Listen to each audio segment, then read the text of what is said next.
On this week's show, we're discussing Nintendo bringing their A game this summer with an actual Zelda game, the PlayStation Portal getting its first major update, and a ton of new and old games just got announced coming soon. All that and much, much more on this week's GamerGuild Podcast.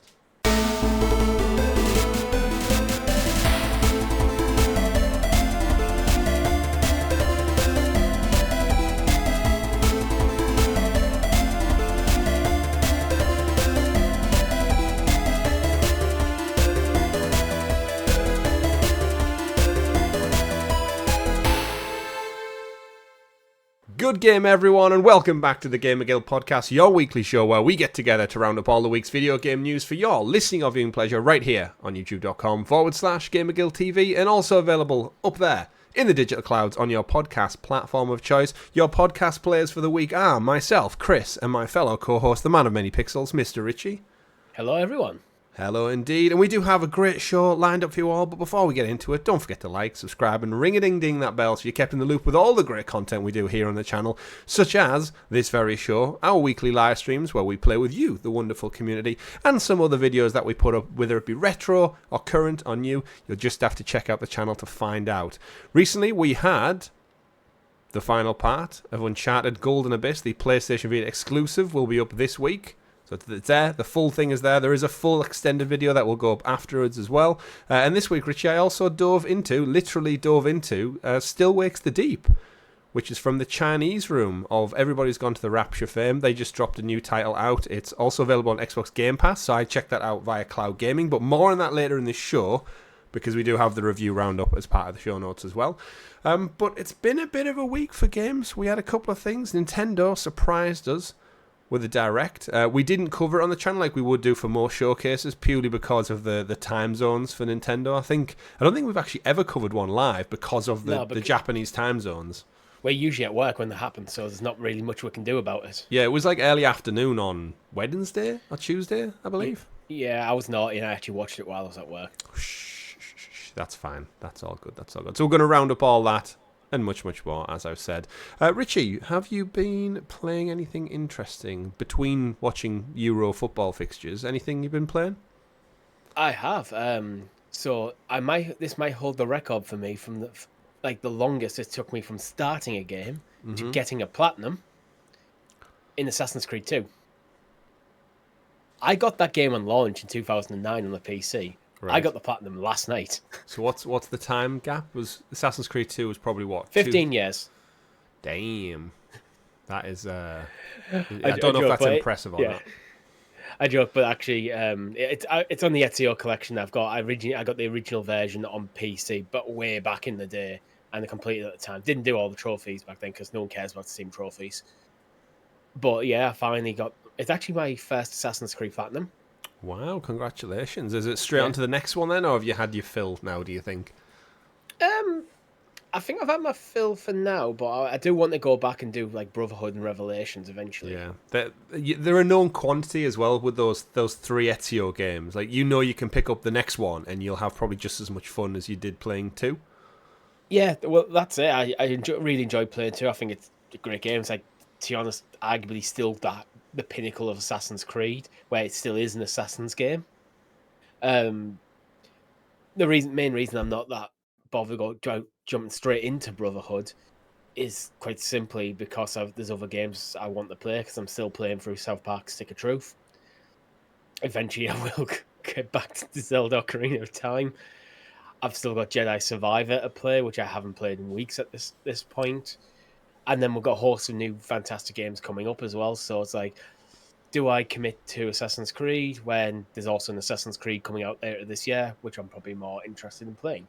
Yeah, there's a stack back half of the year, so you've got a couple of weeks before things start popping off. We're just about to head into July, of course, and for me, I think August is when stuff really starts to hit. Star Wars Outlaws, now Life is Strange, Double Exposure. Then in November, we've got Assassin's Creed, and no doubt a couple of things sprinkled in between, thanks to Game Pass and other things like Call of Duty, which I probably wouldn't usually play, but now I'm going to have to check out because it's included.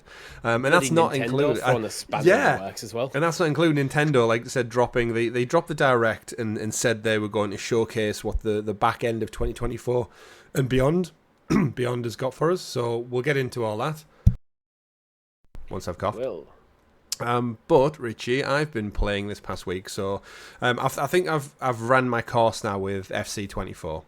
I think I've the football overload at the moment. I've just done like 4 seasons of career mode back to back to back to back.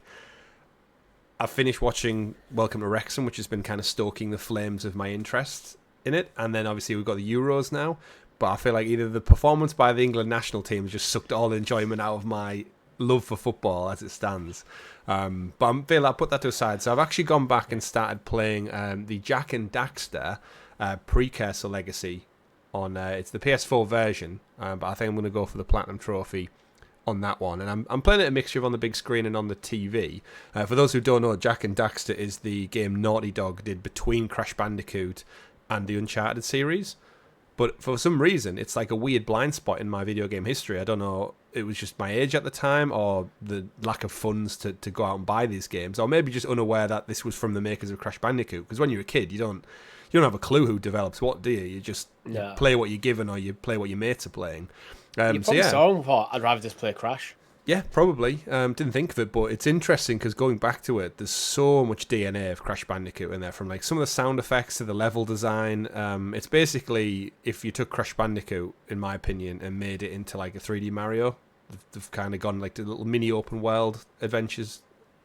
And I'm enjoying it. The humor's quite fun. It is just like a bit of a collectathon. You're collecting like little precursor relics, which are the little golden eggs, and you're collecting little robot flies around, and it is just that typical 3D Banjo-Kazooie-esque platformer, and for something just a bit brain dead to do while I'm listening to podcasts and the football's on, I'm enjoying it. I think about probably just over halfway to the platinum now.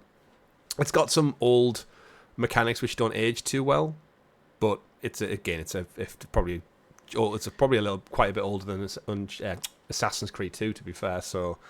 But the Portal is making it, again, that perfect game where, because it is so simplistic, it's jump, spin, attack, dive, that's about it. It translates really well to the handheld on the Portal as well. And the graphics obviously aren't up to today's standards. But yeah, enjoyed it. I might go on to the next one. We'll see how long, but it's only a short one. I think it's about 8 hours or something to get the platinum. So it's not like a hard grind either.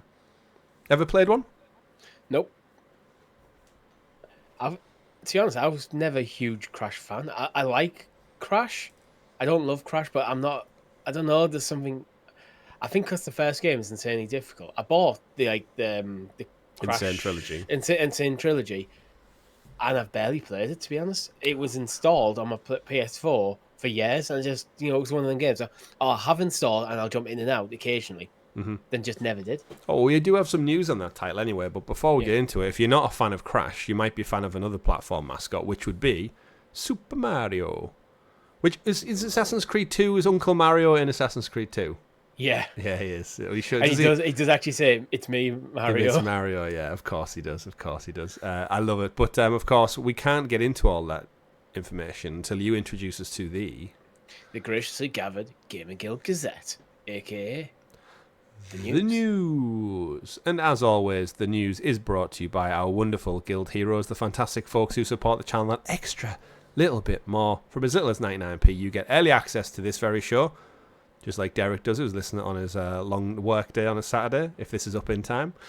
And all of our other wonderful guild heroes who support us. You get the live streams early sometimes, such as the Uncharted Golden Abyss playthrough. You all got that up to a week early ahead of public release, and a couple of other things sprinkled in there, plus stickers and badges next to your name. But more importantly, it helps support us as we fight the YouTube algorithm that likes to bury us. Along with Google Stadia, it's just chucking dirt on week in, week out. But it's helped by you sharing, liking, commenting, spreading the algorithm, spread the love, and it helps us find new people. So thank you very much for everyone.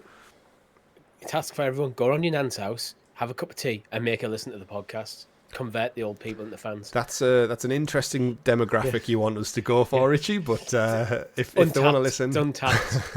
A lot of gaming content is aimed at younger people. Let's go the other direction, because that will bode well for our longevity. Yes, and thanks to everyone who reached out regarding our 5-year anniversary plans as well. We will get more concrete stuff in the date in the calendar soon, but bear in mind. We need to talk about some Nintendo stuff, though, Richie. So as we said, Direct got announced. We got a whole slew of new games and remasters and such announced, and other things confirmed, which you did know about. But let's kick things off with I guess we'll go on probably the running order. We will traditionally skip over some of the smaller titles, some of the things maybe we already knew about that were at Summer Game Fest or we knew were coming, because we're not going to talk about them for too long. But Nintendo Direct, it ran for about half an hour, the presentation. And Richie, they kicked things off with Mario and Luigi Brothership coming this November 7th, 2024 to Switch and Switch Lite. We've got a new Mario and Luigi game, Richie. We do. And it's part of the long-running Mario and Luigi RPG franchise, which is separate to the Paper Mario RPG franchise. And to be honest, I think it's been quite a while since a Mario and Luigi game came out. So yeah, it's been about 10 years, I think, since the last one. Yeah, so just Nintendo doing weird things. I mean, it looks decent. Yeah, I've not played any of them. I've played the 2D. I mean, they're the Super Mario Brothers, aren't they? No, I haven't, like the RPG ones. I've not played a single Mario and Luigi RPG or Paper Mario RPG. Yeah, the last Mario and Luigi game we got on the Nintendo DS. The first one was 2009. The last one was 2018 on the 3DS. Yeah. So yeah, in Brothership, it looks like Mario accommodates their own sailing ship to explore a whole new world dotted with islands in their quest to return to the Mushroom Kingdom. The two must work together using their powers of brotherly love to overcome obstacles and beat bosses. And what's quite interesting with this one is the art style's almost got like a... not cel-shaded, but the outline of all the characters definitely has like a bolder thickness to it. Yeah, I see what you mean. Just that's something I think they do on the Switch quite a lot. Like enhance just the outlines of characters just a bit, just to make them pop a bit. Like Borderlands style almost. Yeah, but it does work. I think it's a cute little art style, and yeah. I tell you what, if you're an RPG fan and you have a Switch, you are eating well right now. We just had Paper Mario, and then there was the 1,000-Year Door one as well, if I recall. Yeah, I think that's a remake or remaster. Yeah. I'd have to look up, but 1,000-Year Door is definitely not a new game. Mm-hmm. It's 1,000 years old, some would say. But so this is Brothership is absolutely 100% a new game. Yeah, and it looks clean. Where do you stand on this one then? So, surprise, it's coming this November. So we've just talked about all the games we're playing at the back end of the year, and now they're just going to throw this one into the mix. Now, I think a lot of the Nintendo stuff I'll probably lean more towards you for, because that's where more of your gaming heritage is, whereas I'm sat over here playing Crash and ignoring Jak and Daxter. You were in the thick of it with 3DSs and 2DSs and such. Did this do anything for you? I think it looks good, and I maybe like to play at some point. It's not a game for me this year, though, because there's just other stuff I'd rather play. Like, as mentioned up the top of the show, what I've already kind of got on the go. Then we've got Star Wars Outlaws, we've got Assassin's Creed Shadows to play, coming out round about that end of the year, September and November period. Yeah. This doesn't do enough for me to go, this is the game I absolutely want to play this year, but this is one of them where I kind of wish there was like a Nintendo equivalent, like PlayStation Plus. Then maybe in 2 years' time or something, it comes over there and go, oh, that's when I play it. Except for it'll just retain a £70 price point for eternity. Yeah, that's the thing. It's like, it looks good. I would like to play it. I know I'd probably enjoy it, but I'm not going to because of just literally other games. Yeah, I think the only Nintendo game I've seen discount was the ones they did in partnership with Ubisoft with the Rabbids. Yeah. And that's probably Ubisoft's prerogative to drop the price. They do go down in price, just not as much as you wish. And that's just the thing is, but it happens because Nintendo sells games at that price where I think Nintendo first party games feel less disposable than other platforms first party games.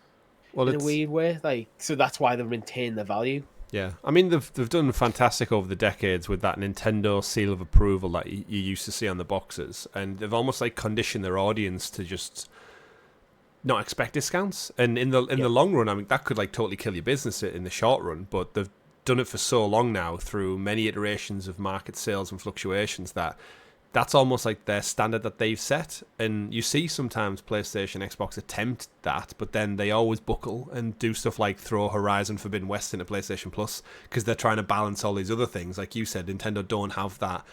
They don't have a subscriber-based thing that they have to supplement with current new big AAA games. They have their online stuff, by all means, but that's digging back in decades of catalogue. Whereas, I feel like PlayStation, Xbox go like, we need something for Game Pass this month. We need something to make PlayStation Plus sing in the summer.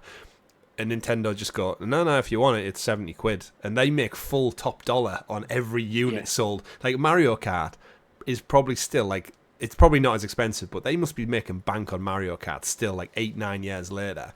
Yeah, more than. I'm probably one of the few people who don't own it in the world. Did not get it as a pack-in? I've never got Mario. I've never owned Mario Kart 8.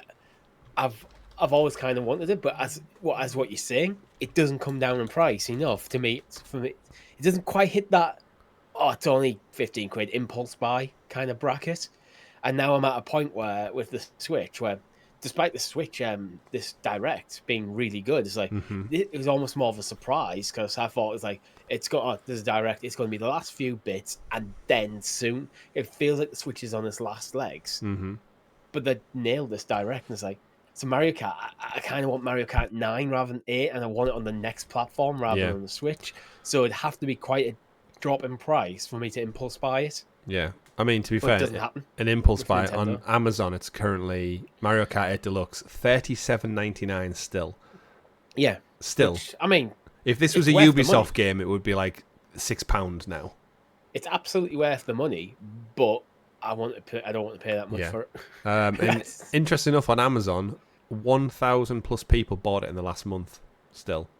Who's buying that game? Like, still, again, just evergreen titles, and that's what Nintendo do so well, and which is why, like games like Mario and Luigi, it might not sell gangbusters out the gates, but it'll have that long trickle effect where it'll just get in at every kid's birthday, every Christmas. Mum and Dad will go, we'll buy you the new Mario game, we'll get you that, and because it's Mario, I think regardless of who he's partnered with, whether it's a Mario Party, whether it's Mario and Luigi, whether it's Mario and Rabbids, people will buy it because of the brand name and the recognition that it's going to be a solid entry, regardless of what genre. Yeah. There is a potential issue with the date this comes out, though, because if Switch 2 comes out in, say, February, March, April time, and it's not backwards compatible, this game's only got a couple, it doesn't have that long trail. And there's no guarantee that Switch 2 will be backwards compatible, and there's no guarantee that like this game will actually even come to Switch 2. Nintendo have done that before, where they brought out games quite late in the lifespan of a console, announced a new console and any sort of lifespan, which is why Mario Kart 8 got eventually ported over to the Switch as a new title, but it's not the Wii U version. It's a complete separate game. They did that a lot with the Wii U catalogue after its failure. I think with how strong the Switch has been and how amazing the library is, I think what the Switch 2, I still stand by, what it needs to be is the Switch 2. It needs to use the same cartridges, so I can pick up the cartridges I already have and put them into a Switch 2. You can eventually maybe bring out a light version that doesn't have the cartridges if you want to get away from that, but the base version I want to be able to use my Switch, play my Switch games on this new device. I might have my entire library that I currently have access to on my Switch on that device. Well, you'll have to wait to find out, because at the Nintendo Direct, they did not mention the successor to the Switch, and they actually said that ahead of time. Where would you like to jump to next in this Direct presentation? There's a remake of Donkey Kong Country coming out. Again, another Nintendo game that's got a really strong reputation that I just haven't played. I think this one was a Wii game originally, but it looks good. Donkey Kong Country Returns HD. It's 2024 Nintendo. HD isn't impressive. Yeah, and they can't say 4K because the Switch can't run 4K. Yeah. It's a fun one. The Donkey Kong games I've enjoyed, the ones I've played. I think just the original Donkey Kong Country, for me, was just a fun puzzle platformer. It's interesting how many platformers Nintendo still put out just with like different characters. Like it's actually mad to think like in a world where we're so used to now open world massive RPGs that span like hundreds of hours and miles upon miles of digital real estate, Nintendo just like, no, he's our monkey character from the 80s and gorilla, sorry, and just more fun and shenanigans with him and his family of Kongs. But that's arguably the strength of Nintendo, is they don't follow trends. Mm-hmm. Where like I always criticize Ubisoft, where it feels like most of the decisions that went in, creative decisions, came from the marketing team. Like, you must have open world, you must have quests, you must have like, RPG systems. Like, you have these almost checklists that Ubisoft games have. Nintendo just go, what's the game? Is it fun? That's basically it. And go, and sometimes 2D platformers are fun, so they just keep making them. Yeah, keep diving back into that well, don't they? Yeah. But they only do it though when they have good ideas for them. Yeah, and again, this one's a remake anyway from a Switch game, so a Wii game. Yeah, they're in an interesting place where they kind of go back and do Wii and Wii U ports, and then they've got the Nintendo Switch Online catalog going back to bring in the older stuff. So as a side note to all that, we got an announcement that they're going to be bringing mature games to the Nintendo Switch Online as well, and this comes in the form of, well, not all mature games, but we got The Legend of Zelda: A Link to the Past and The Four Swords, or The Link to the Past, The Four Swords. We got Metroid Zero Mission, Turok Dinosaur Hunter, and the long-awaited return of Perfect Dark from the N64. It's coming as a collection. We should point out, asterisk, there is a separate app you need to download on your Switch to access a couple of these 17 plus mature titles, sorry. Because we got caught out when we were looking for it, of like, it launched, but where was it? And somehow Nintendo can't age lock things within the app, so they need a separate download, which is such a Nintendo thing. But it's stupid because you can just download that app. So there's a separate Nintendo 64 Switch Online app for mature content, which literally has Turok and Perfect Dark in it and nothing else. Why not just put them in the same one with the age limitations? Why isn't it not just a one Switch Online app and navigate, like, select your different libraries from in that one app? Why do I have to have like 4 or 5 different apps downloaded? Nintendo, unify this. And let's be honest. Turok and Perfect Dark, are they really a 17 rating in today's world?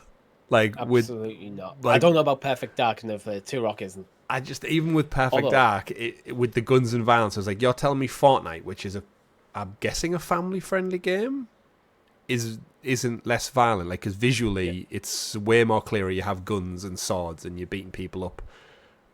Like, I stand by as well. Turok Dinosaur Hunter is one of the most important first-person shooters ever made.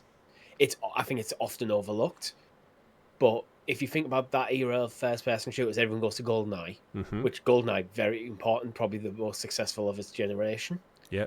Turok, I think, is arguably more important, because what Turok did was standardise putting aim on the analog stick. And I think it's the first console shooter to do it.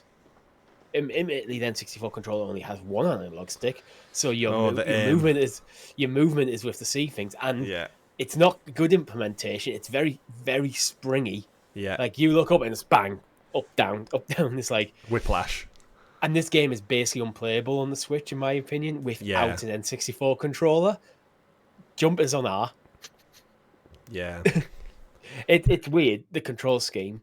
But I think it is a good game, and I think it's an important game, just that is often overlooked. Yeah. It's one that a lot of people are crying out for. And actually, didn't we had a rating, I think, about 2 weeks ago? It was like a Taiwanese rating board had rated Turok, but we didn't know if it was going to be a remaster or just a port. This might be what it was, all things said and done. It probably is this. I'd like to see the franchise come back.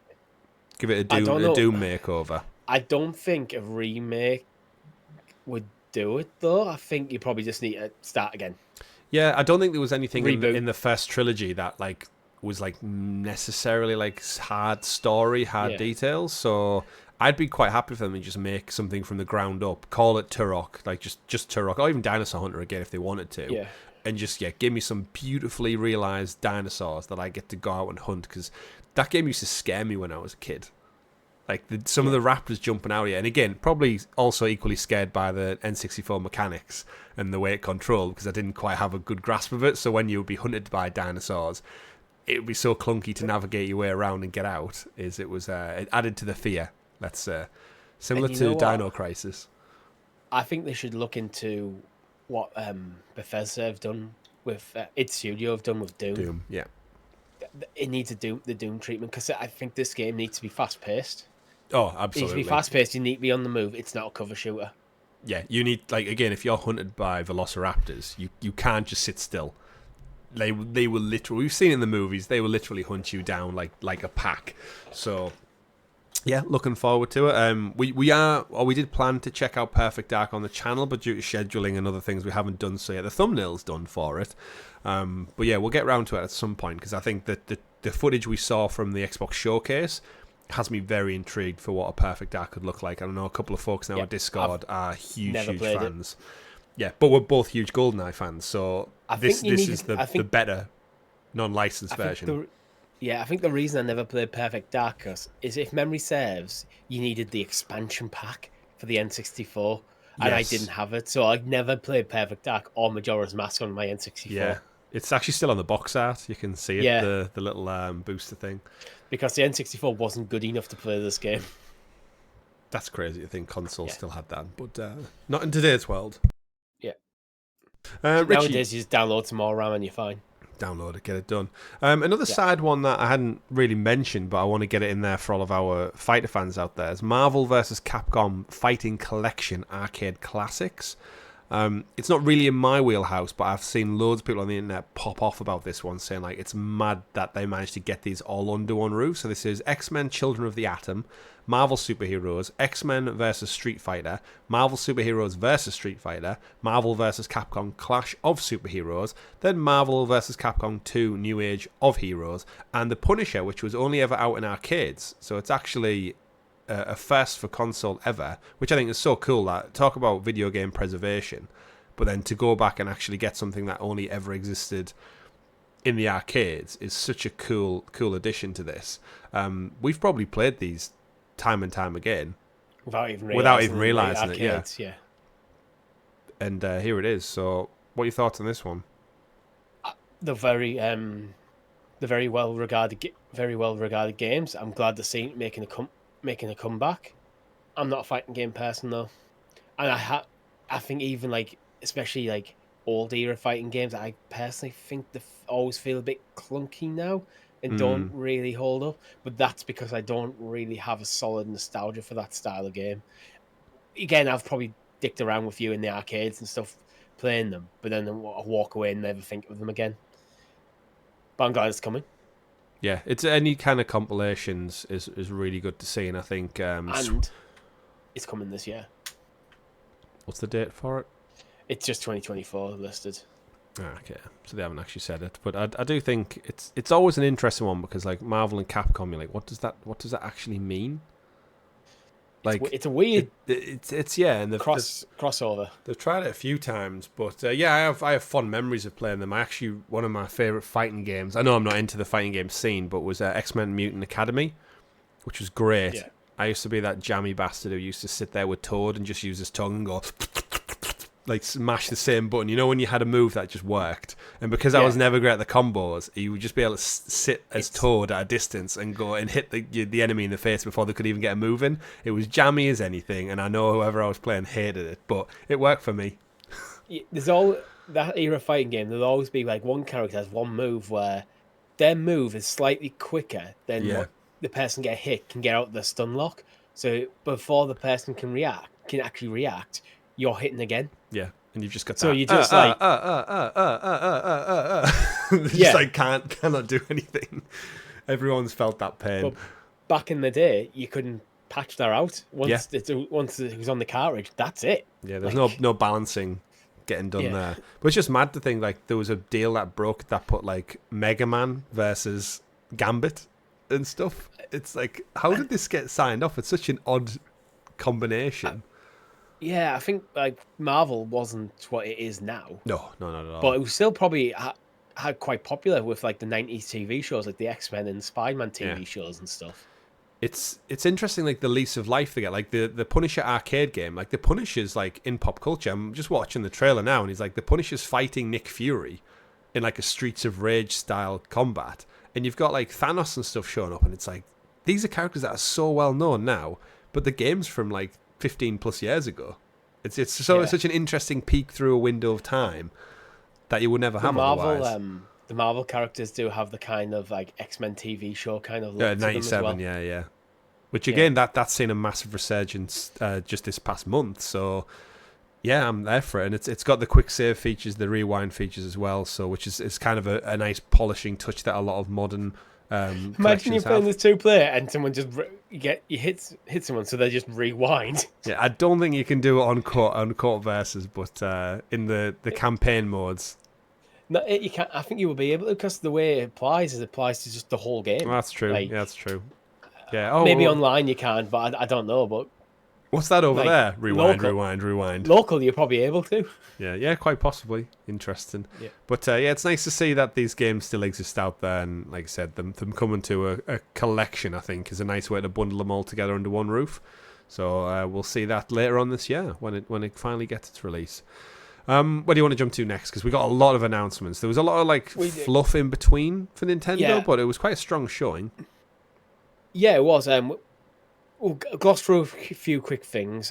We've got some gameplay for Lego Horizon Adventures, and the date comes out holiday 2024. We did, yeah, which we knew was coming because it was at Summer Game Fest, Jeff Keighley's announcement. But what I don't think we expected was to see it actually at a Nintendo presentation, like them to officially have that game just there front and center, which makes you wonder.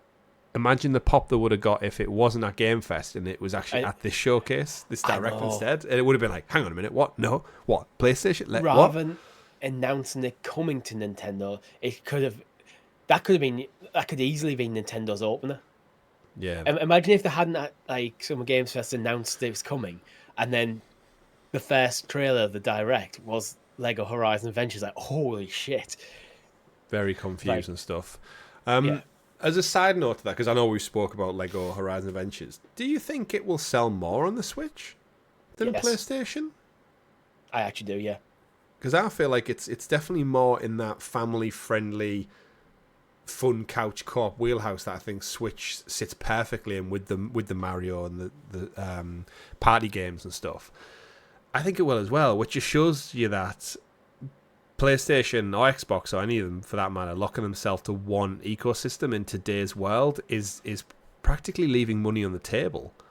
Like, why would you do it? Like, Nintendo, could you imagine the money they would rake in if they finally started to port some of these games to PC, like PlayStation have been doing? They would make a fortune. Not that they need it, but could you imagine Mario Odyssey or something coming out on PC January next year when Nintendo might have a quiet spot for Switch? How many people would buy Odyssey on PC? That would be amazing. But there's always a bit of the apples about Nintendo where they want to control a bit too much of their ecosystem, and sometimes they're not very good at certain aspects of their ecosystem. Like the Switch's online capabilities aren't great, to be honest. No, they're not. And the fact that when you need an app on your phone for like voice comms and stuff, there's weird decisions. I forgot about that. But yeah, I think you're right. There's absolute sell. Imagine something like natively being able to play something like Tears of the Kingdom. Crank those settings up to max on the PC and the widescreen. Imagine what the mod community could do with that. Oh yes. But I think one day, but one day, yeah. It is not this day.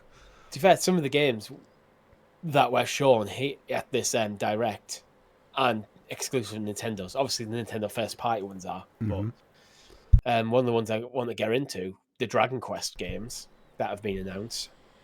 Yeah, talking about retro nostalgia, Dragon Quest, they did it in an interesting order. They did Dragon Quest 3 2D HD remake. Is that the right title? Dragon Quest 3 HD 2D. So the HD 2D stuff is Octopath. started with Octopath Traveler and that kind of art style. So they're applying that to Dragon Quest. Like they have announced that they're doing it to 1, 2, and 3. Yeah. But they're starting with 3, Yeah. which will be out on 14th of November this year, with 1 and 2 coming next year. And the reason they're starting with 3 is it's the first in chronological order. Yeah, they're doing a Metal Gear Solid Delta with us, which I kind of get. When they did the announcement, the guy actually came out and explained on the stream, didn't he? It's like, this is why we're doing it. Which I appreciate. Is like, what? It's like, why are you starting with 3? It's like, this is the reason we're starting with 3. Because 1, 2, 3, they are continuous games. Do you feel like just a collection of all 3 would have been better, or do you think they know they can make money from spreading these out a bit more? I think they'll know they'll make money. I will say, though, these 2D HD art styles look gorgeous. They do. They look great in Octopath, and I know Dragon Quest are so well revered, so I think to get them back in this style is a great choice. This is one of the reasons why I'm not playing Mario and Luigi Brothership, because I think I will be playing Dragon Quest 3. Because I played Dragon Quest 11, Echoes of an Elusive Age, to give it its full title, on Switch. And I loved that game. It was like, so it was first and only Dragon Quest game I've ever played. And I do like the 2D HD style of these. Yeah. From Octopath. So I was like, oh, I now can get to go and play the older Dragon Quest games with modern sensibility, in the modern sensibility that is alluding back to the HD 2D style is kind of like how people's nostalgia for these games were.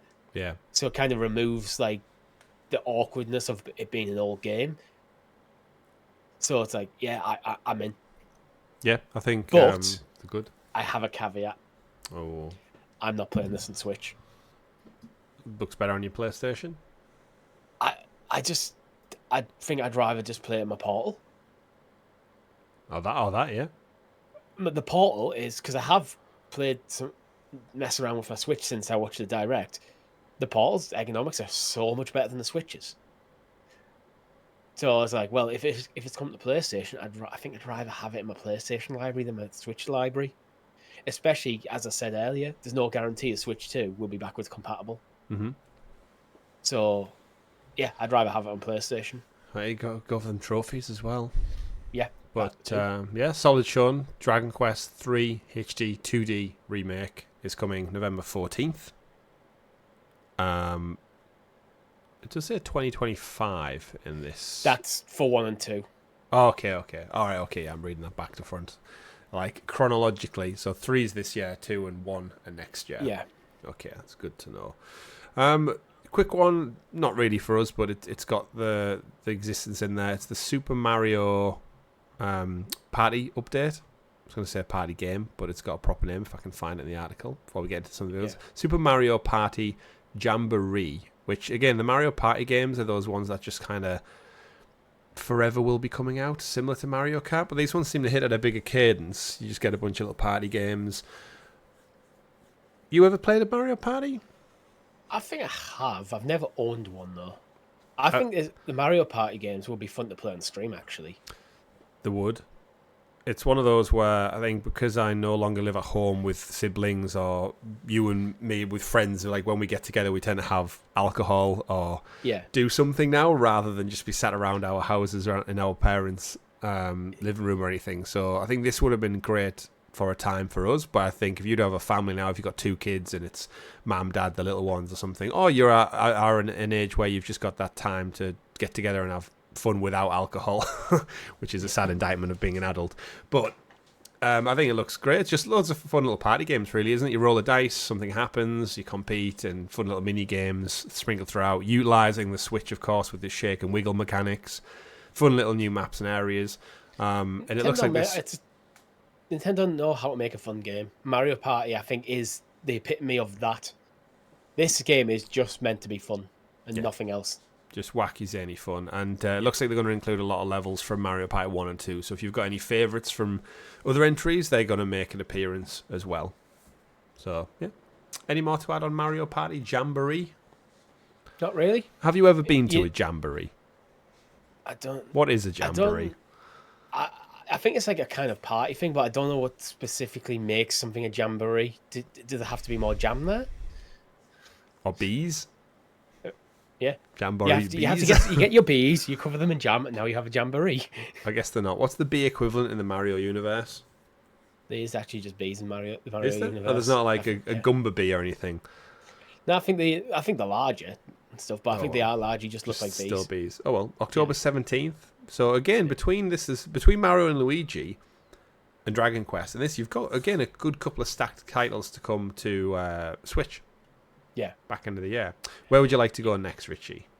There's two big titles we still need to talk about.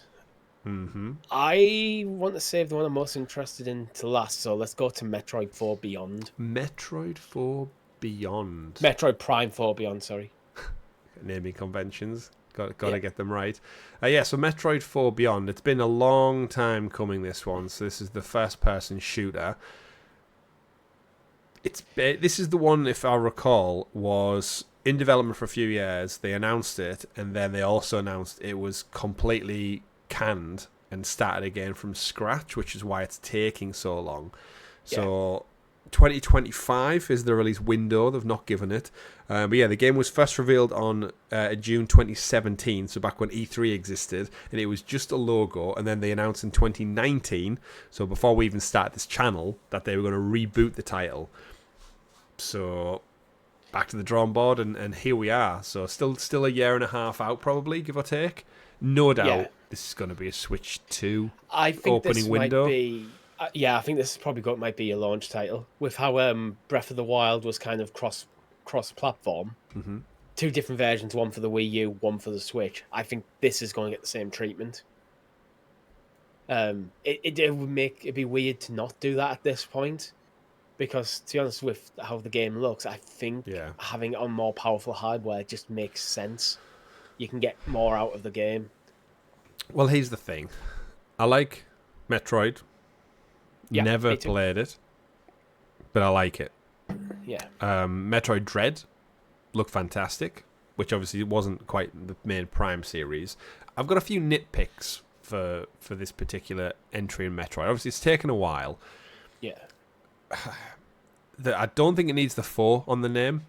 I think because this isn't the Mario, it's not the Zelda, it's not the big tentpole franchises, but it's got a lot of beloved history and stuff. I think actually just calling it Metroid Prime Beyond, or even just Metroid Beyond, would have been a better marketing beat, and they still have time to change that. But I don't feel like the 4 adds anything to a game that's had such a big gap between entries. It's like, what market are you going for? My second pick is, I don't think it looks that great. Like, from a first-person shooter standpoint, we've been spoilt now, especially last week, Richie. We got Doom, the Dark Ages showcased, and that was something beautiful beyond all hell and reckoning. And then we're getting footage of this of Prime 4, and I'm just like, the textures look flat. It is still a Switch game. Yeah. And the Switch is underpowered. But then I'm wondering, from a story point of view, what can it do to make it better? Like, what elevates it to being a top-notch shooter other than it having the nostalgia attached to it? I think it is trading a bit on the legacy of, one, Metroid, and specifically Metroid Prime being so well revered back in the GameCube. It is leaning into that a bit too much. I think it probably will be a very good game, and I think graphics are one of the things people can get very hung up on. But realistically, after half an hour of playing, you stop noticing the quality of the graphics unless something is obviously terrible, obviously amazing. Mm-hmm. You tend to just, you're in there, you get on with it. So I'm not overly concerned about about how it looks graphically, but it does look almost like a GameCube game. It's in a way because of the HUD as well, with like the blue and the tagging, because the shooting specifically, like, again, forgive me, fans of Metroid, if you know what these creatures are, but the aliens in it. As two people who've recently just played through Halo 1 and 2 on the channel, in the Master Chief Collection, it doesn't look too dissimilar to Halo 1 and 2 in terms of just the weapons you're holding, the layout, the levels that you're traversing through, and the enemies you're killing with the blue HUD overlay. If you told me this was a clip from an old Halo game, I'd probably be like, yeah. Yeah, I worry this game's going. I think it's going to come out. It's going to do well enough. I think fans of Metroid Prime are going to love it, but I don't think it's going to really move the needle in getting. Because Metroid feels like it should be one of them Nintendo tentpole titles up there with like your Mario's, your Zeldas, but just it's a rung below. I don't think this is the game to really elevate it to that status just yet. I think they probably need to, after 4, go, right, that's Prime done. We're going to reinvent what a 3D Metroid game is. Again, the 2D games, I think, fine. You just keep make more of them. Keep doing them. Yeah. But yeah, there is a part of me for half of a genre, to be honest. The Metroidvania genre comes from Metroid and Castlevania. Yeah, there is a part of me which thinks that people who grew up with the originals have probably moved on to different, like, more adult shooters to without coining a phrase on it. But again, I'd love it to do well and be reviewed well. I know the remaster did very well when it came out earlier last year, I think it was. But Metroid. I don't know. I think we just need to see if this is a Switch 2 launch title. I think that is the best chance it has, to be honest, of really elevating it. Absolutely. Because if it's a Switch 2 launch title, it's just going to be bundled in with everything, so everyone's going to have it. Yeah. Should we get through some just smaller news stories quickly? So, a couple of updates that came out. There's a big one to get to. There's one more big title we need to talk about. One more big one. Yeah. For some of the smaller ones then, we got updates on things like Tales of the Shire, which we know is coming. I think that'll do really well on the Switch just because it's a cozy game. A little Hobbit title looks cuter on the Switch. Stray is coming, Richie, later on this year. Great game. We've both, one of us has the Platinum Trophy in. One of us won the race. What would we I think that was one of the most fun bits of content we've ever done, actually, that race. It was. And again, I think it fits well on the Switch. I'm surprised it's took them this long, but probably an exclusivity thing, possibly, maybe. Just Dance 2025, Ubisoft dedicating themselves to Just Dance in the Switch once again. That got showed off. We got a couple of other updates for other titles we knew about. Luigi's Mansion 2 HD, which was announced a while back, I think it was. Just another update on that one. Did we get an update, an actual date, for Luigi's Mansion?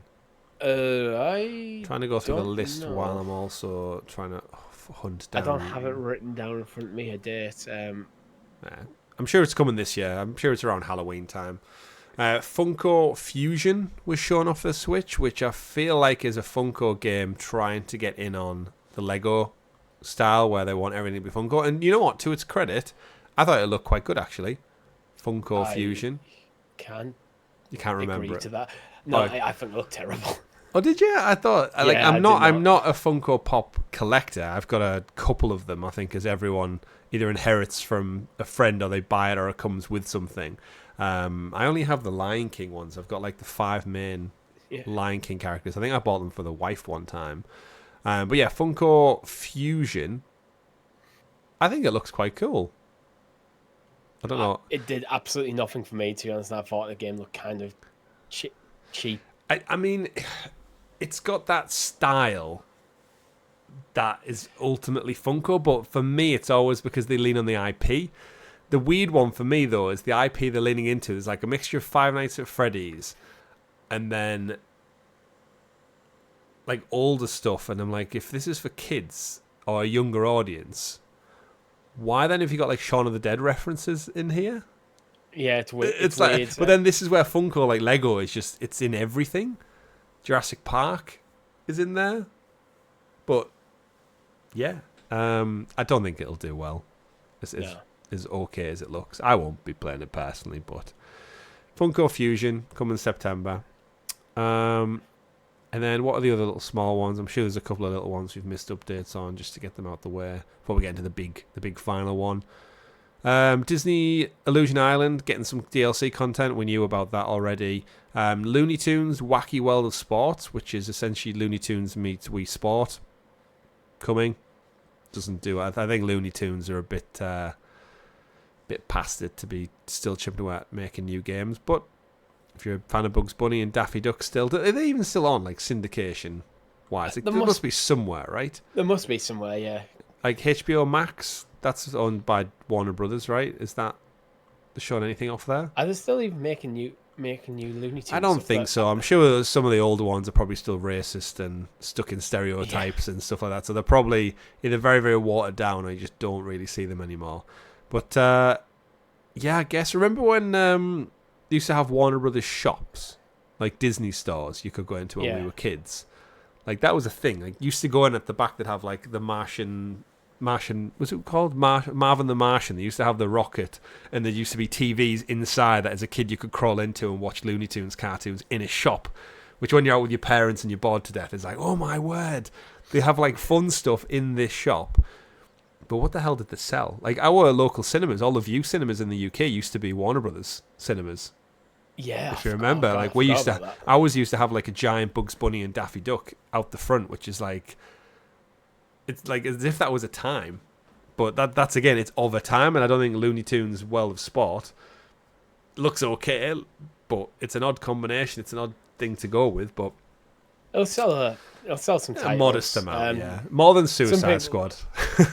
Probably not.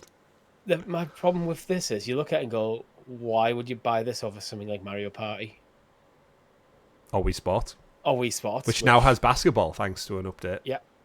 But so that's the thing. It's like there's better games on the Switch that it's going up against. Indeed. But Richie, speaking of better games on the Switch, should we get to the big one? We should. Hello Kitty Island Adventure. Yes, Hello Kitty. Huge game, actually. I'm joking, but it is actually a huge game. So if you are interested in Hello Kitty, Island Adventure, is this the one? I feel like I saw this week was referenced in South Park.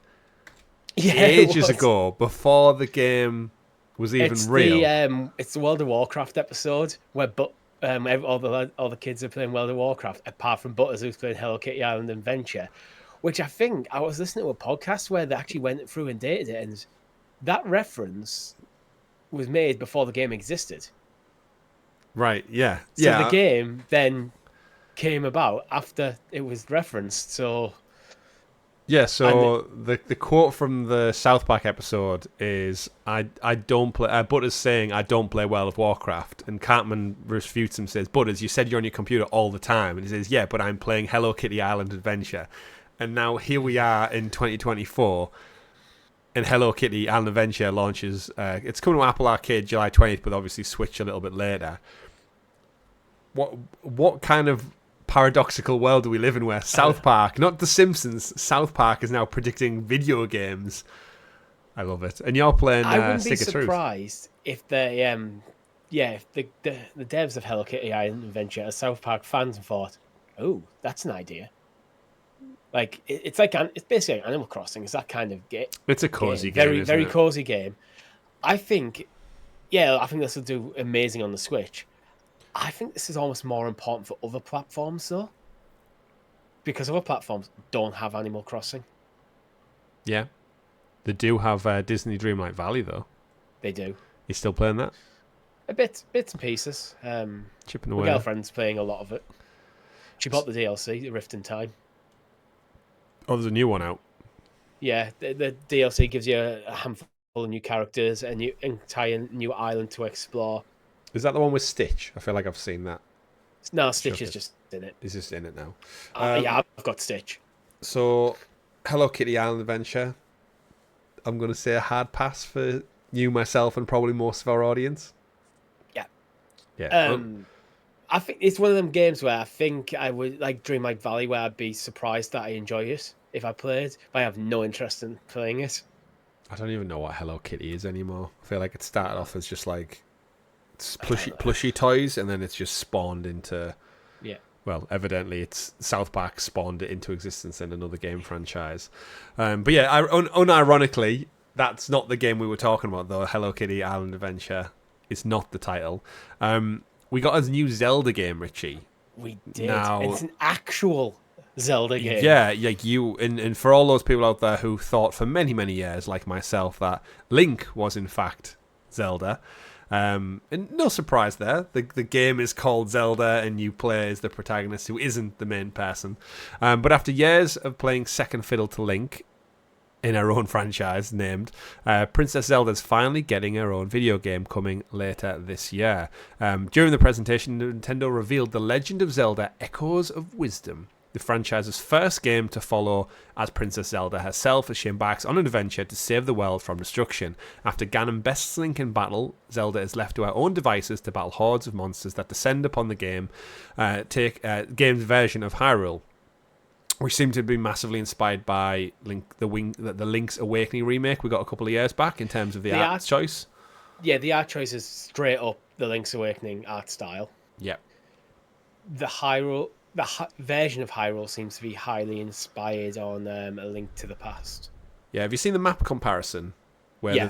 people have took the freeze frame at the end of the trailer and showcased that actually if you look at a 2D version of the map from another game, it's almost one for one. Yeah, it's a Link to the Past. Which is cool. But the thing is, it's set in Hyrule, and Hyrule has distinctive features like Hyrule, like the Lake Hylia, like Death Mountain, the Castle Town. These all exist in every single Zelda game that is set in Hyrule, so it's kind of not that surprising. Yeah. That they will use like an older game as inspiration for the layout of the game. Mm-hmm. And you loved Link's Awakening remake, right? Yeah. Well, Link's Awakening on the Game Boy is one of my favorite games of all time, and the remake, it is that game brought up to modern standards. And the art style is weird, but it is kind of cute, and I kind of like it.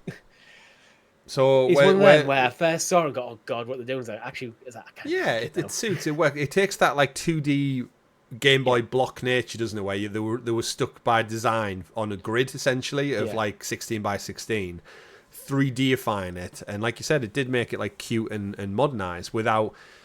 Because they could have gone fully open world 3D where you're not stuck to that rigid block system anymore, but I think that would have took a lot of the charm away from the game. Yeah. But this again, taking inspiration from it, you get to play Zelda for the first time.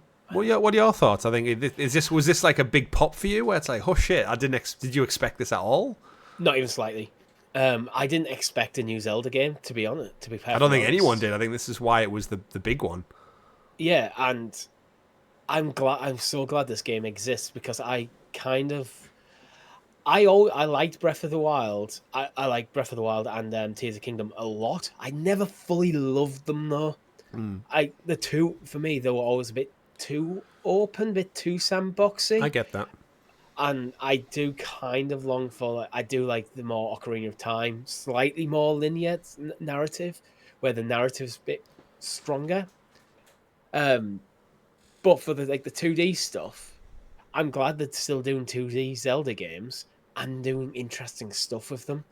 So, like, not playing as Link is a fantastic move because then it completely changes up the gameplay. only took them quarter of a century Yeah. to do it, but yeah, I think it looks great. And again, Zelda's one of those franchises that I have to admire from a distance. And I knew going into this podcast, I was like, everything we're going to talk about is me going to be going, haven't played this or not really my style, but that's just me that's my history with Nintendo. If we had a PlayStation Direct or Showcase, I would be able to talk all day about it. But a lot of stuff Nintendo does, I always appreciate from a distance, from either an artistic standpoint or gameplay, or just the reverence for them in the video game history.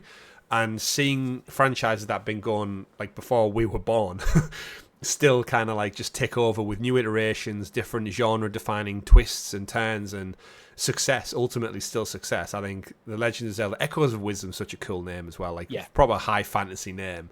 And it works and it fits, and the game looks gorgeous. And if I ever could get myself into these type of games outside of that Pokemon mindset, I know I'd enjoy it. But yes, September as well, Richie. September 26th, dropping right in the mix with every other bloody thing this year. Damn. I am buying this game. I figured it would be a day one for you. Yeah, because I love them.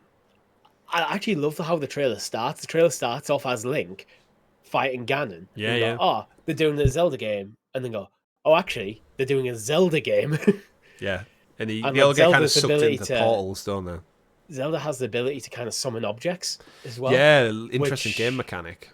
Yeah, which I think you can see where they're found with like Tears of the Kingdom, like the creativity element of it. Oh, how can we apply that to a 2D Zelda game? Mm-hmm. But I think, crucially, they haven't went too far with it. It's like, yeah, you can summon objects that you've like kind of mapped from the overworld to solve puzzles, but without going full nuts with the creativity element. So I think this game is going to be awesome. Yeah. I've just noticed Yeah. in the trailer, actually, there's a small part as Link gets sucked into the portal that's like absorbing the world. Yeah. I've just noticed he shoots like just before his full body's emerged, he gets one arrow off to free it from the crystals. Like that's such a heroic. Like I might be dead any second now, but my last save the princess. The last breath will be anyway. get that arrow off, which is super cool. And again, the name, the things that you summon are apparently getting called echoes. Yeah. And with wisdom, Zelda represents the Triforce. Got the three parts: courage, power, and wisdom. Zelda represents the wisdom, so it's like the name is perfect. Yeah, and she does have the staff to summon those. It's called the Tri-Rod, which when they said that, I was like, okay, that I'm seeing the whole trifecta of things coming together here, for lack of a better term. But yeah, and that I guess, Richie, was the Switch Direct in a nutshell, summed up over just under an hour. The only thing that really bugs me is like, why couldn't Nintendo just go within Summer Game Fest? Like, why did they have to wait another? Like, I know why, they'll have their reasons. Because it's just an hour of a podcast. True. Rather than like that's 20 why. minutes as they're trying to cram everything in. But isn't it such a shame they couldn't take that empty Saturday slot on Summer Game Fest? So we got the opening Summer Game Fest with Jeff. Then we could have had this Direct. Then we could have had the Xbox Showcase on the Sunday. And then all the other stuff sprinkled in amongst it and had like a proper summer of games, like E3-esque thing. But again, we know why they do. We know why PlayStation went the week ahead as well. But the pops, and I get it. But overall, really good Direct. I think a couple of people going into it when they set expectations said no Switch 2 news, it's just updates on things you already know about. They still snuck in a couple of surprises there, and I think it was a very highly rated E3, and I think only bested by Xbox's showcase this year for me. I think this could be a great end to the Switch's lifespan. Yeah. If this is like the last of the lineup and going right after this, that's your lot. The Switch has had a very good life. Yeah, very good life. Like 138 million, possibly up to now 115, maybe the last count somewhere. They're chasing the PS2. Sorry, not the PS5. Yeah. That 155 million, which seems so impossible, but. The way Nintendo do their SKU iterations, they might catch them if they just keep doing switch. I don't think they can. I think they're going to fall short on that. 155, so crazy still. I mean, they're bringing out a new Switch Lite, the Hyrule edition. But yeah. Like, it's gold and looks nice. It's like, nope, do not need another Switch. If only. Yeah. I'll tell you what you do need in your life, though. Some limited run games, Richie. That's right. The company Limited Run Games put out an announcement this week where 20 plus new titles are getting a physical release. I'll run through the list for everybody listening along at home. We've got Assault Suit Leonos, never heard of it. Beyond Good and Evil 20th Anniversary Edition, July 12th this year. Bubsy in the Perfect Collection, terrible games. Sea Smash VRS 2024, Clock Tower Rewind 2024, Cosmic Fantasy Collection to be announced, Fear Effect 2025, G.I. Joe Wrath of the Cobra 2025, the Gex Trilogy, which we'll come back to, Jane Silent Bob Chronic Blunt Punch 2024, Hitman Blood Money Reprisal Autumn 2024, Lollipop Chainsaw Repop 2024, Ninja 5 2024, Penny's Big Breakaway 2024, Rainworld 24, Rugrats Adventure in Gameland to be announced, Shantae Advanced Risky Revolution 2025, Starship Troopers Extermination 24, Star Wars The Dark Forces Remastered to be announced, Tomba 1 and 2 2024, first one coming August, second one to be announced, Toxic Crusaders 24, Valis The Phantasm Soldier Collection, never heard of it, 2024, and Wolfenstein 2 The New Colossus 2024. I'm pretty sure that's already had a physical release. That's a bit of an odd one there. But 20 games. I'm a big fan of limited run games because they kind of just see out this need for physical media. And the shining light for me there, Richie, is the Gex Trilogy. I've been on a long campaign on Twitter mostly, because that's the only real gaming-centric social media thing I use. Save the Gecko.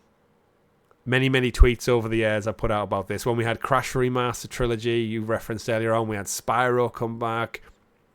We've had all these. The only kind of two outliers now are Where's the Ukulele?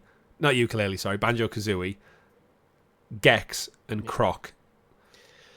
Well, Banjo, I mean, that's with Rare, so Microsoft own that. Yeah. So We'll get there eventually, I think, Yeah. with them.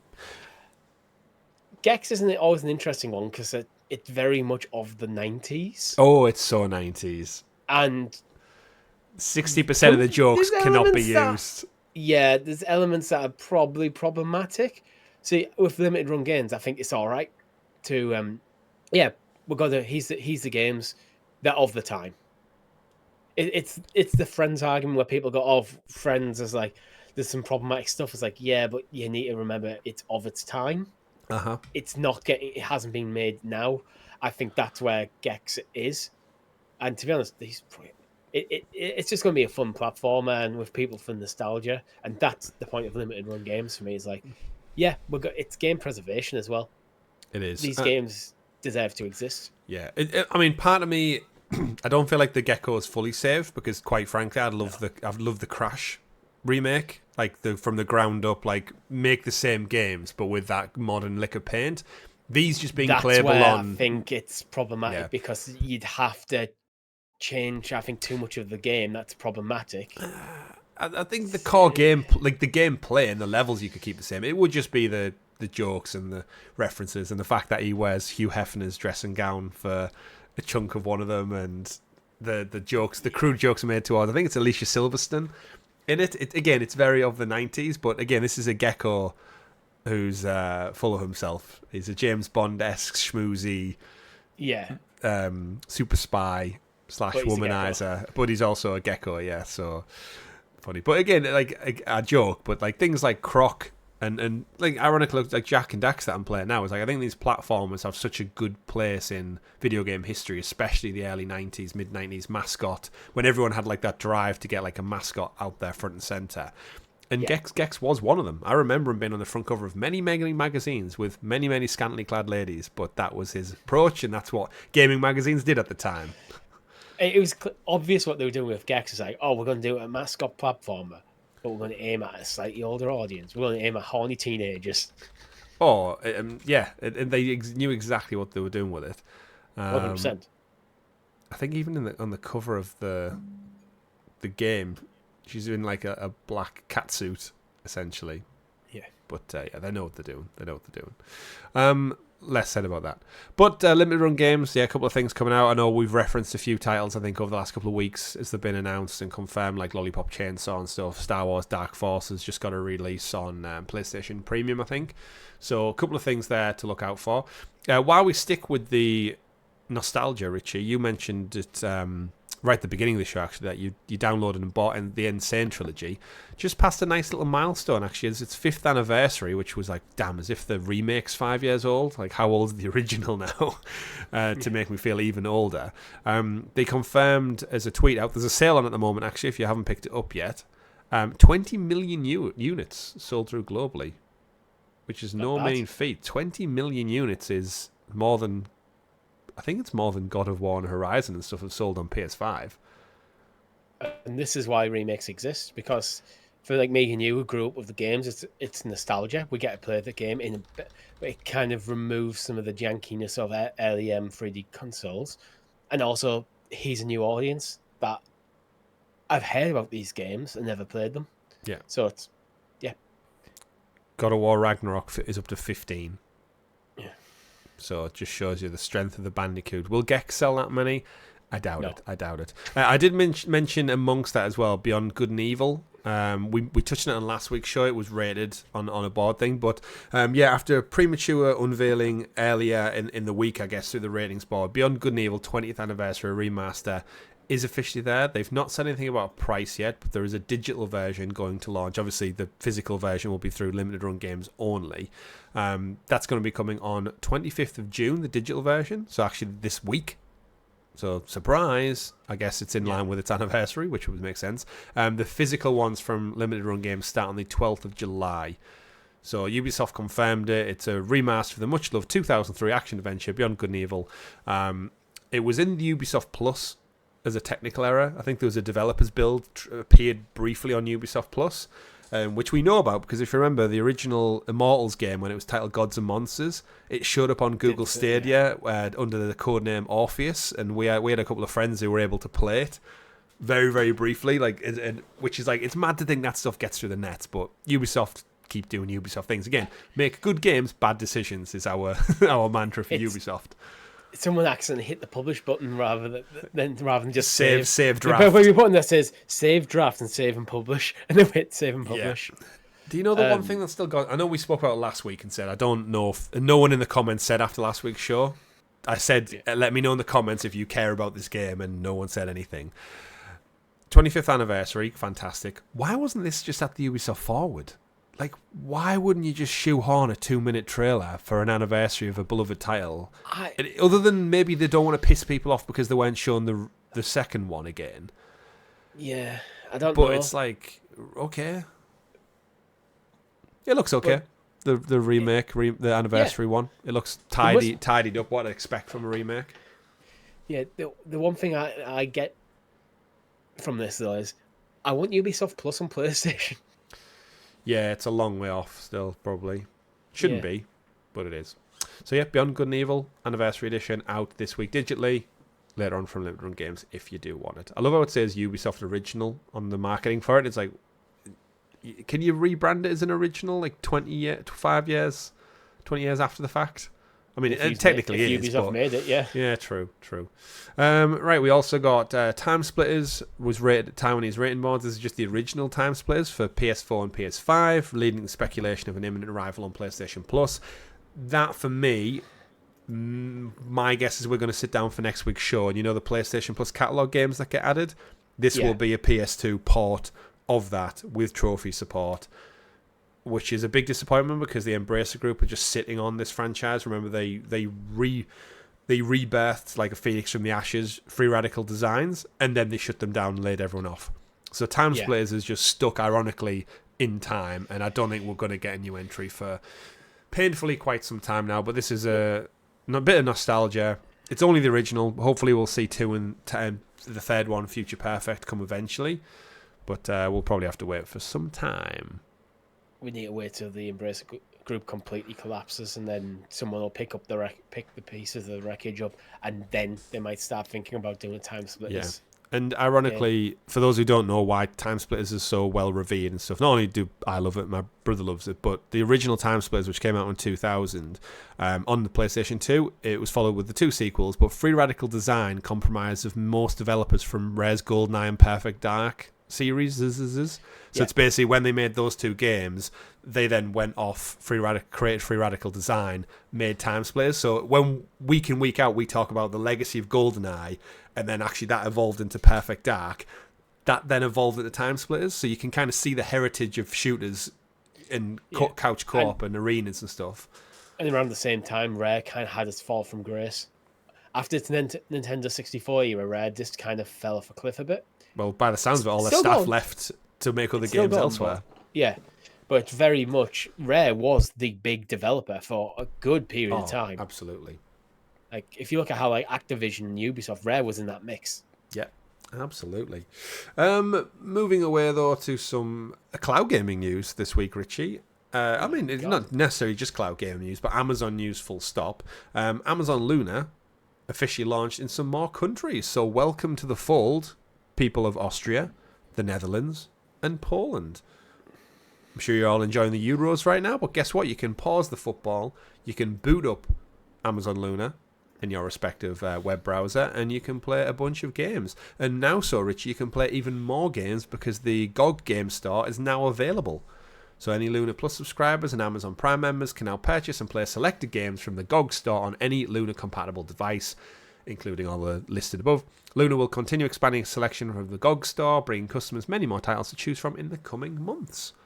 So, been a long time coming. It was a great little boost for them when they announced that. We've now got, in tandem with the launch of some new countries, can enjoy all of these AAA things. Just for the life of me, Luna, stop just promoting Fortnite. I think Luna is almost going the GeForce Now route with this. It seems like a pivot, doesn't it? Yeah, you have to pay for your membership, whether either it's Luna Plus or Amazon Prime, that gives you access to Luna, and then you can play games from a third party storefront through the cloud using Luna. I like this partnership between GOG and Luna. GOG if anyone who doesn't know, it's called Good Old Games. Made the name like porting all the games onto modern hardware in the PC space, and focus on things like DRM free content. So when you buy the game from GOG, you don't have to play it through their apps or anything. It's not tied to an account. It's just like you have the game. Yeah. Like kind of like back in the day where you just have the disc and then there you go. But it's like a digital version of that. So GOG has a lot of kind of good credit in the PC space for stuff like that. And them supporting cloud gaming, especially if eventually they get the majority of the library over, that would be great. I think this is good news for Amazon Luna. And this can go a long way to fixing one of the biggest problems Luna has. And it's the same problem Stadia had, content. Yeah. Games. And we've said that. I think we said it. We sat here probably this time last year, and I might even repeat myself word for word. You'll have to go back and watch our video from last year's Summer Game Fest. How many big announcements did we have over the last fortnight that we've got hyped about, we've enjoyed, we've looked at and thought, I cannot wait. We're sat here at the end of June, so beyond the halfway point of 2024. What game that's came out this year has came to Amazon Luna? Because I can't think of one. Me either. Other than Fortnite expansions, I can't think of one game that's came out. Other than, I guess, actually scratch that. I guess Ubisoft titles, so the Prince of Persia Lost Crown will be on there. And by the end of the year, they will have Star Wars Outlaws and they will have Assassin's Creed Shadows. But you can't just put your eggs in one basket with Ubisoft. Especially now you can buy the games a la carte, which is great. We're back to what Stadia were doing already anyway. Your subscription and your purchasable options. But you need to get more partners involved. You need to get these games on because no one's going to be going to your platform. All these people who are just going to pick it up for the first time in Austria, the Netherlands and Poland are going to go, it's missing half the games that I want to play this year because they're not there. And then they'll put it down. They'll never open it again. Risky. But they're still chipping away and we obviously wish them the absolute best of luck. When was the last time you played anything on Luna? Probably Fortnite on stream. When it launched. Basically didn't work for me at all. That wasn't absolutely Luna's fault though, if I recall. It was your internet connection. I don't know, but I can't remember specifically, but I remember I've always had good performance from cloud gaming. It was just a one-off. I've never I'm not holding that against Luna, but it's been a while because there's just been nothing I want to play on, and the advantage for me, one of the things I loved about Stadia was not necessarily the console experience of Stadia, the PC experience of Stadia. Mm-hmm. So you could get PC games effectively running on your PC without the need for very expensive hardware. That was where the big selling point, that's what got me invested. Like, cloud gaming can fix that problem. I don't need to drop 1,500 quid on the PC to play modern titles. Yeah. Interesting. But seemingly Amazon are diverging anyway with their games portfolio because not only are they investing still in their cloud gaming platform, they're also digging into game publishing and game creation. And this week they announced Amazon Games and NCSoft announced Throne and Liberty, a free-to-play MMO RPG featuring massive scale combat in a dynamic world, will launch in North and South America, Europe, Australia, New Zealand, Japan on Tuesday, September 17th, 2024. The game will be available on PC, PlayStation 5, Xbox Series X and S with cross-platform play enabled. No mention of their own platform, Amazon Luna, which must be one of the biggest frustrations of anyone actually playing Luna out there is they want to play games and they're being told by the parent company that we're making great games, but they're not coming to the platform you're trying to support in its infancy. Like, even Stadia wasn't that stupid. I just still don't understand. I know Amazon right? Games and Amazon Luna are different arms. But from an optics standpoint, Amazon, it doesn't matter. You think like Amazon corporate must be like, you guys need to work together a bit. I mean, even then, when they're putting the game, what platforms are we bringing this to? Surely the conversation should be, by default, we'll be putting it on our own. Surely that's basic 101 marketing is all the costs you would save, because it's your own platform. You wouldn't have to go through publishing. You wouldn't have to go through licensing. You own all the tech because it's all in-house. To then opt out of that, seemingly, is such a frustrating decision. But reading into it a bit more, September 17th, we know fans around the world have eagerly awaited news on when they can jump into the new game. We can't wait to show you what we've been working on. We invite you to experience it all when the game launches this September. So, MMORPG, Richie, it's not really my style. This gives me big Diablo vibes from the trailer, I want to say. Like, it looks good. And to be fair, when you look at New World and Lost Ark, which I know Lost Ark isn't necessarily them, but it's published by them, New World had a moment in the sun.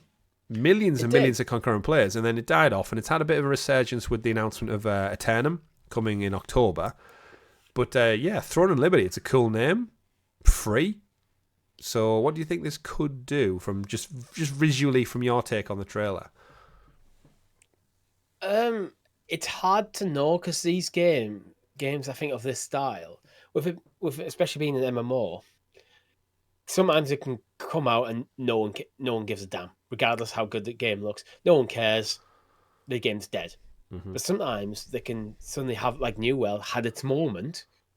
But a lot of players will have dropped off New World, but then it finds its core audience, which sustains it for long times. So I really don't know what my expectation for this could be, because I think it does look decent. MMOs, I think, are difficult because the clue is in the name. It's massive multiplayer. You need a lot of people to sustain it. And as soon as the player base if the player base falls off, the game dies. I think launching on console, I think, is probably its biggest chance. Yeah. For this, because that's multiple markets with crossplay there off the bat as well. That hopefully it could do quite well. But you know, I'd like to see Amazon doing the publishing arm. That's what we said Google should have probably started off with, is branching out and doing publishing on other platforms, buying studios, but still making games on other platforms, and then almost forcing them studios to make games for your platform too. So expanding on multiple fronts at the same time without dedicating yourself to just such a small number of players. And with some getting into the hardware game, you get into the software game first. Create that income stream off the back of game publishing and then go from there, because I think Google could have done that quite easily, but we won't lament on that because we've got some games to talk about, Richie, as we round up this week's show. I mentioned right at the top, but I've been playing Still Wakes the Deep. Just want to do a quick review roundup as we get into the final throes of our week's show. Reading from the roundup, we've got Pure Xbox gave Still Wakes the Deep 8 out of 10. Still Wakes the Deep is a tight narrative adventure dripping in atmosphere and oozing in that sweet Scottish personality we've all come to love. In brackets, shouting and swearing lots, as it turns out. If you're happy with a total lack of combat and more focus on story and exploration, then this one is definitely worth playing through on Xbox Game Pass. That's from Pure Xbox. The Sixth Axis gave it a 9 out of 10. Treat Still Wake the Deep like a Netflix miniseries and you will have a whale of a time. Its excellent script, acting and atmosphere make it just as good to passively watch as it is to actively play. So grab your partner, turn off the lights and binge it for a few evenings. Push Square given an 8 out of 10. Still Wakes the Deep may not stick around for long, but it'll have an ironclad grip on you across its runtime. There's clear inspiration here from a horror movie classic such as Alien and The Thing, and we adored seeing those inspirations play out through its highly detailed settings of salt-of-the-earth cast of characters. VGC give it 4 out of 5, Games Radar 4 out of 5, IGN 6 out of 10, seemingly the lore of the rankings out of the few. But there's a first look up on the channel now of my playthrough. I played for about an hour and a little bit. And everything that's said in those reviews, I completely echo. It's the Chinese room, as I mentioned, so it's from the people who made Everybody's Gone to the Rapture, which is very much got a little bit of a stick for being known as a walking simulator. This one's a little bit more interactive, but essentially, yes, Richie, if you don't know about it, you're on an oil rig in the middle of the ocean. You play as a Scottish guy called Kaz, and you're being called back to land because if you've got some problem with the police. The ship's captain or the oil rig's captain is not happy with you because you're messing with his scheduling everything because you're the electrician on board. And then just as you're in his office and he's telling you off for something, the drilling that's going on hits something. And then all shit pops off and it turns into a very, as it said in the review description there, like an Alien-esque thing. But graphically, looks gorgeous. It's free on Game Pass. It's only 5 or so hours. So I think everything in there, I would probably say you and your girlfriend would probably thoroughly enjoy playing through this. story, narrative, not too horror, but it's got a little vibe to it, a little tinge. But yeah, the voice acting, terrific. A lot of Scottishisms in there. You can beat it, Richie. You can beat it. But yeah, what are your thoughts on this thing? Are you checking it out? I'm not in any mad rush to check it out. I think it looks good. Going back to the IGN review, I think reading it, it's like they mainly seem to be criticizing it for its lack ability to explore, and saying it's like nearly on rails. But I think maybe they're trying to review it as a game that they think it should be rather than the game it is. So I think IGN maybe being a bit harsh, just reading their review. Yeah, I mean, to give our listeners and viewers the context, and a quote from the IGN review, I want to give Still Wakes the Deep all the credit it deserves for fantastic art, dialogue, voiceover, work, and setting, but it's frustrating to play with its nearly on-the-rails structure that actively scoffs at the idea of exploration. But not every game needs to be about exploration. Yeah, I mean, again, after the hour or so I played, I didn't feel like I was on rails. Like, don't get me wrong, it was linear, but I could still go in different rooms and have a look around. But the whole point of it was to funnel me down a certain area. So the horror vibe got me. Like, it wanted me to go down a certain corridor, so I would see a certain shadow or a noise would jump out at me, and that wouldn't happen if it was just for exploration. That's kind of what I mean, where it feels like they're reviewing it as the game they wish it was rather than the game that it actually is. Yeah, I agree for that. But yeah, it's like saying that playing as someone else, if you were just watching it, would be almost a nearly identical experience. It was like, but that's what they're going for. It's telling a story. It's an interactive movie more than a game in some ways. And that's what the Chinese room, that's their intent. So either way, I thoroughly enjoyed the first hour, and I intend to go in and complete more of it. So it's doing well on OpenCritic, 77. And again, it's on Game Pass, so if you want to check it out. Honestly, if my Xbox was at my girlfriend's, I might. That's probably the thing. Is oddly enough, that's probably the thing that's making me less inclined to play it. Just the location of my Xbox. Yeah, and I wouldn't play this on your phone. It needs to be mired in a big screen format. Final one. I think I'd have fun playing with her, and you couldn't really do that on your phone. Yeah, it would be very awkwardly. Final updates for the week. The PlayStation Portal has had its first software release. It's out now. You updated yours, Richie? I don't know. My girlfriend had it at work last night. She said it needed an update, but I don't know whether she actually did it. Probably. Maybe. I think you have to. I don't think it lets you get around it, from what I recall. Either way, the new update, which is available now, comes with a sign-on screen support, so you can select public Wi-Fi networks, new visual feedback for touchpads, display battery percentage level as well, which is a nice little quality of life thing, and a couple more little tweaks internally. The biggest one, I think, for most people will probably be the ability to access public Wi-Fi networks. And I know a couple of people now on Discord, link in the description below if you want to hang out with some awesome gaming folks, is if you attach to like a hotel Wi-Fi or an airport Wi-Fi, sometimes they try and send you to an external browser to sign in. And because the portal doesn't have a web browser, you couldn't do it. So that limited public Wi-Fi, which again, I'm not sure how many people actually rely on public Wi-Fi because it's quite frankly shit in most places. It is, but I've always maintained a device like this should be portable. Yeah. And because it requires the internet, then accessing public Wi-Fi, or even like hotel Wi-Fi, which is not necessarily public because it's private hotel, you should be able to access this. That's why I've always been a big advocate for any device like the Portal, like the Steam Deck, and that kind of classification of being able to use mobile data. Yeah, absolutely agree. And I think this is probably...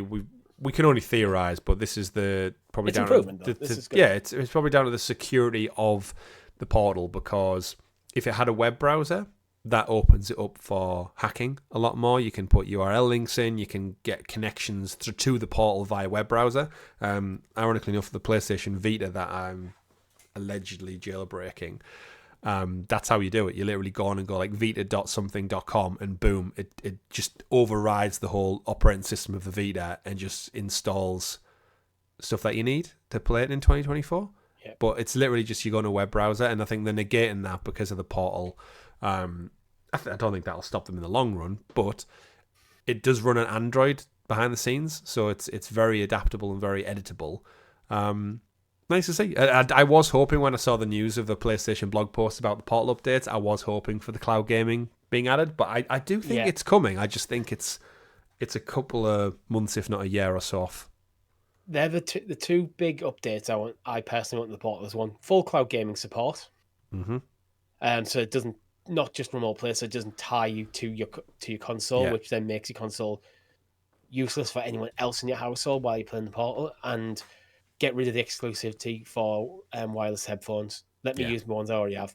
Yeah, I agree. So, sorry, Sony, that is just being a dick.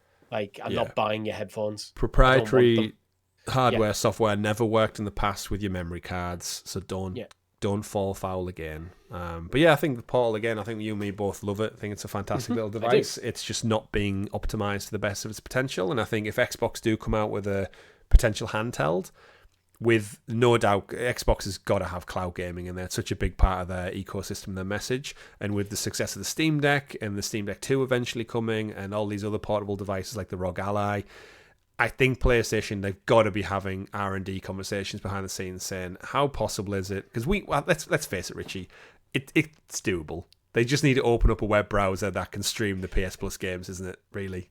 Yeah. It's all they need to do. So I don't think it's far off. I think they'll hold the cards close to the chest until they're definitely ready. Oh, there's one more thing I'd like. I'd like the ability to sign into multiple accounts. So have a landing page where I pick my account. Because you don't really. You have to go through your PlayStation app on your phone and scan a QR code, which means when me and my girlfriend both use it, we have to log out of the account and the other person gets the phone. Can we just not have both of our accounts on a home screen? I go, that's me. I'm in. He's my list of consoles. Yeah, I agree. Yeah. I think, multiple accounts. It's quality of life stuff. I mean, we can share it. It's not a problem. It's just a bit tedious. Yeah, that makes sense. Right then, final two news stories for the week. Just some quick video game movie news. Miyamoto has announced that, he actually announced it before the Direct. He wanted to let us know that the Super Mario movie is coming out. The sequel is coming out April 24th, 2026 in Japan. No casting news, no trailer, just he's letting us know the date, which will probably change by the time it comes around. Yeah. It's weird to let us know a date without a trailer. Usually in these sort of announcements, it's like, oh yeah, by the way, guys, we're working on it. Yeah, which we all knew. But to give us a specific date and not have a trailer is kind of okay. It'll move. All movies and games move now. And then the final one, if there was any doubt in your mind, the Uncharted movie featuring Tom Holland and Mark Wahlberg has been officially greenlit for a sequel. Sony Pictures went through a whole presentation at the Cine Europe event, which is just like a collection of movie publishers get together and talk about what their plans are. There's a sequel coming. Yeah, I haven't even seen the first one, so... I enjoyed the first one. Again, I think casting could have been different, and the way they handled certain things in the movie irked me a little bit. Predominantly the lack of use of the theme tune, which, again, I think my problem with a lot of modern movies is they always go for replicating stuff like Indiana Jones or action movies of old, but then they get caught up in modernizing it with, like, there's an action sequence happening or a chase sequence, let's put some really hardcore R&B dance music or a pop culture music over the the Mario movie when they did the race with them at Donkey Kong. Oh, you haven't seen it? There's a part where they meet Donkey Kong and he drives them somewhere on the back of his cart, and they play Take On Me by Aha over the scene, and it's like, rather than playing one of the many classic Nintendo like, is it Take On Me? Or is it? It's some 80s pop song, I'm pretty sure. It might be Holding Out for a Hero from Shrek or whatever, I can't remember. But then Uncharted does it where, stuff's happening and they opt to go with, like, modern music. And I'm like, you have one of the best video game soundtracks of all time at your disposal with an epic orchestral rendition that sings of, like, exploration, adventure, Indiana Jones themes. And you opt to... They do use it a little bit, but you're talking, like... 2% of the movie as opposed to what should have been 98% of the movie. But you know what? I like Tom Holland, although he was a bit young for me for Nathan Drake. I like Mark Wahlberg, for lack of a better term, even though he didn't have a mustache in it. But with it being a sequel, I want them to age up and grow into their roles respectively. Yeah, I think that's when Tom Holland was cast. Like, is he a bit young for Nathan Drake? Same with Mark Wahlberg. It's like, well, I suppose what they can do is they can have the characters age naturally. Yeah, absolutely. So now the sequel, it's been several years. It literally will have the characters can be several years older, yeah, and still believable. So I don't mind what they did with the ages. yeah. And Mark Wahlberg, spoilers for the movie if you haven't seen it, is there is a post-credit scene where he does have his mustache. So they knew what they were doing. But again, it made good money at the box office, which I'm glad to see. Because it's that thing where if the movie didn't do well, it'd be like, okay, I guess we're never seeing any more Uncharted stuff for probably another 15 years, like Tomb Raider, where you wait for an inevitable other reboot. But while we wait... the highest grossing video game movies of all time. Which is not quite up there with the Mario crossing the billion and stuff, but if it's profitable, they'll do it. And I like Tom Holland and I like Mark Wahlberg, so yeah, give me more. I just want them to explore more into the adventure, because there was some good globe-trotting exploits that happened in the movie. And I'd definitely say if you're looking for a popcorn flick, it's definitely one of them. It's better than the last couple of Fast and Furious movies, so that's all you need to I'd know. like to watch it at some point. I was just in no mad rush. I think you'll enjoy it. I think ideally could have done a series like The Last of Us quality, but if HBO ain't going to pick it up, then it's not worth it. Right, Richie, that's it for TV, that's it for video game news. Let's run out the show as we always do every week with looking back at this day in video game history. We're recording on Saturday the 22nd of June. So anything stands out for you in this day in history? Not today. I'm looking now at Sunday. Oh, yes, there's an absolute some bangers on Sunday. June the 23rd is a good day for video games. Well, have you looked at it yet? Not yet, but before we wrap up for this day, 1 year ago, Final Fantasy 16. Yeah. My first ever Final Fantasy game and platinum. I usually kind of gloss over the ones that are just like last year. So yeah, they're not as emphatic where it's like, oh, it only came out last year. Other than me going, oh shit, was that a year ago? Yeah, it's not quite hit when someone hits you by saying 33 years ago in 1991, Sonic the Hedgehog launched on the Nintendo, on the Sega Genesis. Our Boy in Blue launched 33 years ago. 28 years ago in Japan, we got the launch of the Nintendo 64, which obviously was a pack-in with the ever wonderful Super Mario 64. So yeah, to make you feel old, Sonic 33, N64, 28 years. Keep it on that. Yeah, this is a banger of a day, actually. 25 years ago in 1999, Ape Escape hit the PlayStation 1, the first game to include the the analog sticks. Analog sticks. Well, I can't even think of the name of them yet. This was such ingrained in it. Ape Escape. It was. You needed a DualShock controller. You couldn't use a standard controller for that. I remember as a kid being so confused when I think my dad got us the game. We put it in. We could navigate the menus, but then when we got into the game, he wouldn't move. And it was like, I don't understand it. I can't figure it out. And then we realized, like, many days later. You read the box. Yeah, but we didn't have a DualShock. We didn't have a DualShock. So we just had the original ones and just saw the PlayStation 1 game. It might not have even been a DualShock then. I'll have just had because the game came out like a couple of... when did the PS5... PS1 was, what, like 94, 95 in the UK. Yeah. So you're talking 4 or 5 years of existence. So... yeah, it was just like, oh, well, we don't have one yet. And I think we had to convince my dad to get a DualShock for the game because you couldn't take it back. So it was like, oh, well. Any other ones for you? A game that I would love to see them remake, actually, Legend of Zelda Phantom Hourglass, because it's a good Zelda game. The weird thing, though, is because it was a DS game, is right near the start of the lifespan of the DS, you had to use the stylus. Right. So it could do with like tweaking, remake the game, or even just remake the game in a way that kind of gets rid of the need for two screens and gets rid of the stylus. But so there could be something awesome there. There was something else I saw that I wanted to mention. Oh, Pokemon Black and White 2. Nice. Like 12 years ago.